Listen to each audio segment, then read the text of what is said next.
Hi, this is May. And I'm Joy.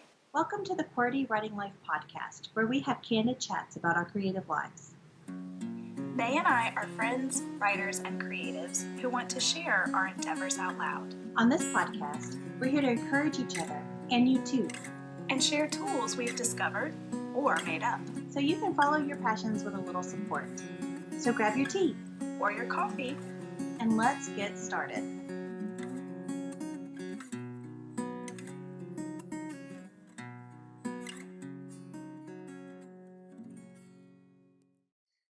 Hello, everyone. It's another week. Hello and welcome. We are going to be talking about finding a love for practice, which is actually kind of like part 2 of finding your medium. So, but before we do that, we are going to talk about our creative weeks. So, Joy, what did you do? So I am so excited, guys. I am in the midst of pulling together and drafting my short story collection. So these are some things that I've had some of these written for a while that kind of tie in with Any Good Thing and This Good Thing. And now I'm pulling those together and I'm writing the rest of them. So I've known for a while what those stories would be. And now I'm just pulling it all together and getting everything completely drafted and ready to go so that I can take the next step of revisions and all of that kind of good stuff for a fall release on this thing. So I am so excited. Oh, that is. And this is going to be a part of Carolina's Legacy selection, correct? Yes. Carolina's Legacy collection. I love it. I am so excited. And this is like some of the stories are like some of those secondary characters, and we just get a little bit more of them. I love secondary characters like a lot. And so I realized that I was very tempted to put a lot of stuff in the novel that didn't need to be in there, but I didn't want to let it go. So this is where it's going. Yeah. And I love this too because this will be the third piece from this collection, and you have a novel, you have a novella, and now you'll have a short story collection. I love the whole dynamic of it all. It's so exciting. I love the way it's all coming together. There'll be one more piece, and that will be an epistolary, so a collection of letters. So yay! I just wonder if there has been anything else like this that has, had so many different types of writing in it to tell this huge world, this whole compilation of the story. I don't know, and I would love to hear, like, if you guys know of somebody who's done this, these things can kind of stand alone. They don't have to be read in any certain order. But yeah, they all center around kind of one figure who really is only in one of them, one of the books a lot, I guess I should say. So yeah, I would love to hear if someone else has done something like this with the different mediums. So this week I am still in revision mode, and I feel like I live here, like this is my new home, Yeah, it's a happy place. Yeah, it has its charms, but it also doesn't. But I do, for the most part, guys, I do love revision. It's one of my favorite things because I'm one of those people who can go into the world and have a conversation and truly embarrass myself and just wish that I could like revise my conversation. So the fact that I can go to a piece that I've written and rewrite it and redo it is it's so like cathartic for me. Like there is some place in my life where I can speak well and say exactly whatever I want to say. And I might be doing it through a character, but it's still, it's still me. So revisions. We love them most of the time. Yes, we do. So let's go ahead and dive into the topic. Oh, I'm sorry. Yeah. Oh, I was just going to say, this is the perfect segue into the topic of practice because, I mean, hey, revisions are one of the biggest types of practice for writers, I feel like. Yeah, absolutely. I completely agree with you. So how do you feel about practice, Joy? Like, what do you think, like, your view versus like society's view? Hmm. Well, let's see. So my view used to be, I mean, I'm thinking like back in school, like this is not something I wanted to do. I was like, I don't want to practice my piano today, Mom. Like, yeah, that's not something I want to do. I just want to have fun and do whatever and not be bound by these, constraints of, okay, I have to play this one measure over and over and over. I just want to move on. I just want to be done with it and I want to be playing as beautifully as a concert pianist. That's all I want. I don't want to Mm. have to actually practice for it. I think that my view has changed a little bit though as I've gotten older. So, what Well, about you? How about you? I felt the same exact way when I was younger. If there was something that I tried that I didn't do well almost immediately, or see some sort of, you know, potential in there almost immediately, I was done with it. I was like, no, not doing this. I actually did take piano lessons and did it for about a year. And the things that I could already do were the things that I wanted to play over and over again because I could already do them. And it was really hard to get to the next level with that. So eventually my parents were like, well, if you're not going to practice, we're not paying for these lessons. Which I didn't at the time, I didn't want them anyway, so I wasn't quite as much of a threat as they wanted it to be. In retrospect, though, I really wish that I would have. I really wish I would have applied myself in that aspect. But I wonder, because we had the same experience, I wonder if maturity is a part of the love for practice, because now it's totally different. Yeah. I think another thing for me is seeing the results of practice. So, like, once you've actually put that time in and you've seen that, I think that that kind of changes your outlook as well. It does for me. I wonder if that is where we have this mix up with society and we're sending ourselves and also the younger generation a mixed message, because like we want this Instagram image, Mm. and that's our goal, is like this Instagram image, but we don't want to learn how to put on the makeup to make us look like that. And we don't want to save up for a good camera or the lighting equipment in order to get that perfect shot. So I'm wondering if maybe we're in this place where it's like, yes, I want to be that. Yes, I want to do that. But we don't recognize, nor do we want to put in the effort to get us to that place. Yeah. Because And I effort think, it takes, definitely. yeah, As yeah, Yoda for would sure. say, effort it takes.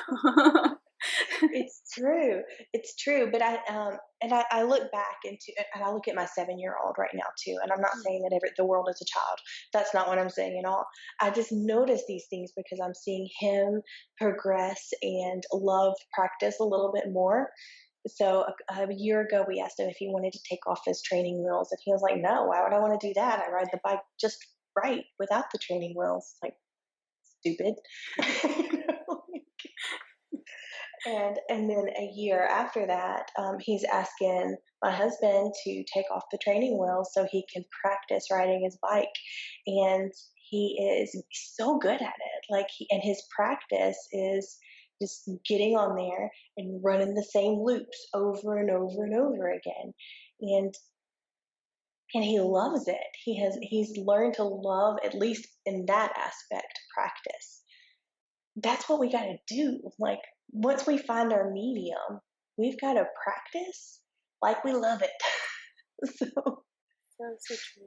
practice is about, it's about persistence, it's about problem solving, critical thinking, learning to love to challenge yourself, and also being able to pick out the good parts of our failures until we can succeed. I think that is really hard for us sometimes whenever we're floating on cruise control, we're doing our routine, we're flipping through social media and looking at all of the things that other people are doing. But again, we don't see how they practice. We don't see the effort that they put into the presence that they make. And if that is their art, if social media and how they present themselves as their art, then they're really working for that guy, you know? Yeah.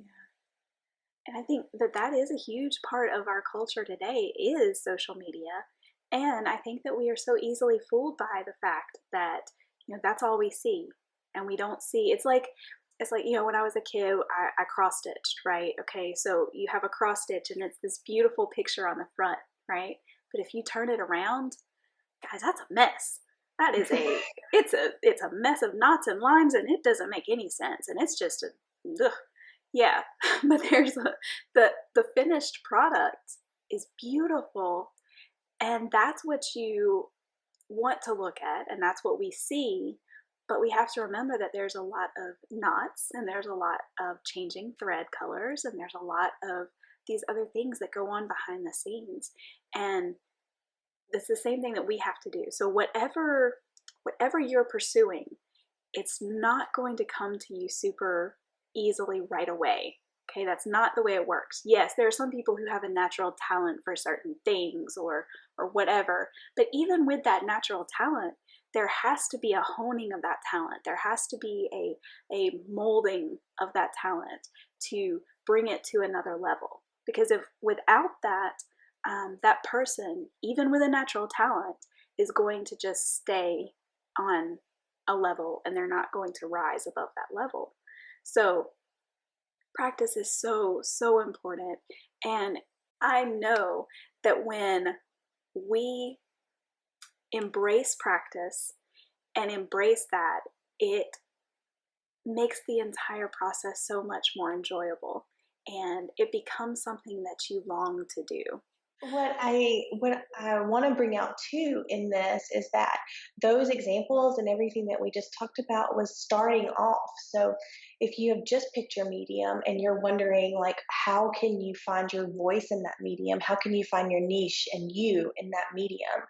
The answer to that question is practice by imitating the people who have come before you for a little while until you develop your own process, your own thing that is going to take that medium to a whole nother level and just scream your name, you know? Yeah.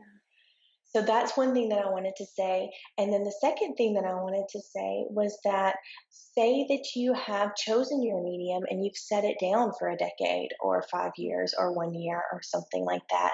We have this cliche that is, it's just like riding a bike. But I can tell you, as someone who has not ridden a bike in a really long time and who now has two children who like to ride bikes, and they like to ride bikes with their mother, pulling out that old bike, that two-wheel bike with that banana seat on there, it's not the same thing. It is, I mean, if it is just riding a bike, um, so you get on the bike and you have to relearn how to balance. You have to relearn how to steer. You have to relearn your turning radius. You have to relearn how to handle different surfaces.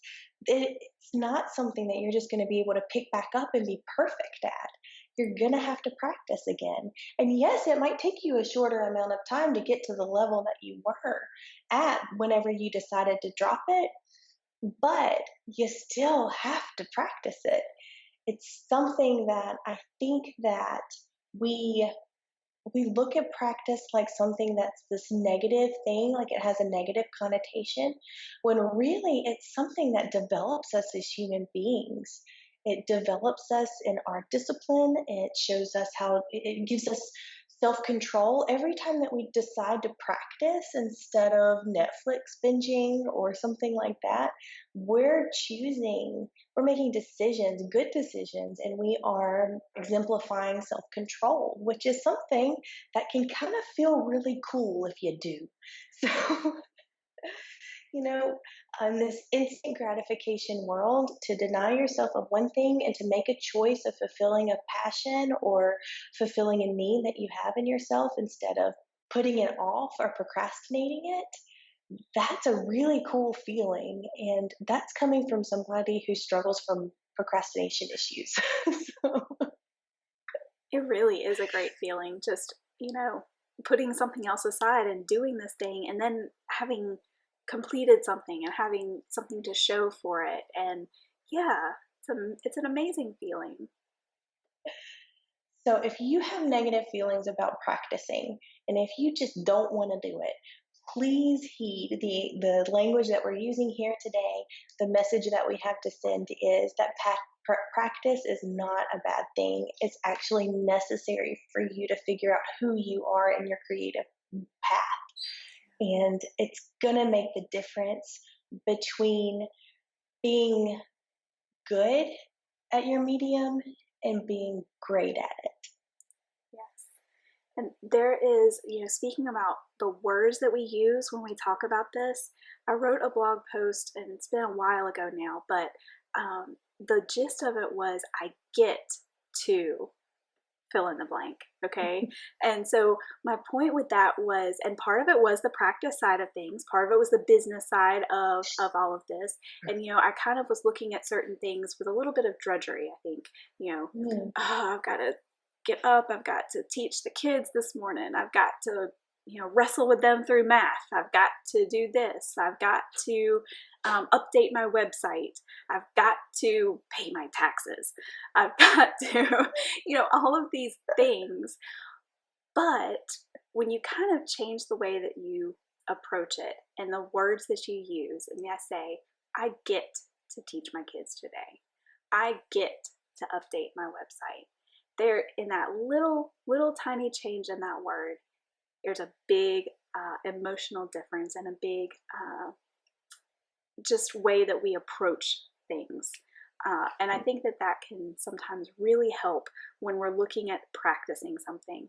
Okay, don't think about it like, I got to, whatever the case may be. I've got to edit, I've got to revise, I've got to, whatever your medium is, however you practice that. Instead, say, I get to edit or whatever.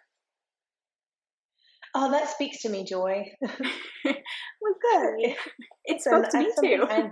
It's something I needed a reminder of today, so I really appreciate that. Thanks for sharing that. You're welcome. I'm glad I remembered it because I had completely forgotten about that, and this ties in perfectly.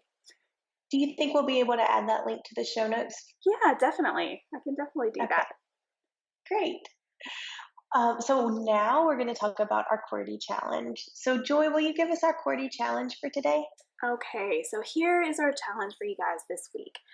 Be honest. I know a lot of our challenges have started off like this, but any of these kind of things when we're kind of looking inward, the best way to do this is to make sure that you're being honest, okay? So how do you truly feel about practice right now, okay? And this could be so many different things in your life. It could be related to a job, it could be related to your creative medium, it could be related to so many things. But what is your mindset right now? And then how do you want your mindset to be when it comes to practice? How would you like for it to be? Now, think about something tangible that you can do this week to get your mindset closer to where you want it to be. So from where it is right now to where you really want it to be in regards to practice. Maybe set aside 15 minutes a week or a day. Could look different. I'm not really sure your specific practice thing that's going on in your life. But set aside that time to work on a specific aspect of whatever it is that you are practicing. And just maybe it's as simple as putting that 15 minutes a day on your calendar, right? Sometimes that's the hardest part, is setting that time aside. Maybe it's a matter of speaking about it differently. So maybe you've been talking about it in that negative way, I've got to, whatever, okay? Maybe change the way that you talk about it. I get to. See if that helps. So there we go. That's what we got for you. So we hope that you go into the week with a really cool mindset about practice in your life, and not just necessarily in the creative aspect, but also in other areas where you feel like you could use a little bit of improvement or a little bit of, fine tuning. Let us know what you come up with, and we will see you next week. Go practice something. Bye. Bye. Thanks for listening until the end. Seriously, you're a trooper. Do you think QWERTY Writing Life is the bomb? May, you just said the bomb. Don't you censor me. If you think QWERTY Writing Life rocks ice for real, Oh my word. Please rate, review, and share us with others. If you have questions about this week's episode or want to start a conversation, you can reach us by visiting QWERTYWritingLife.podbean.com. We'll be back next week with more candid chats for you.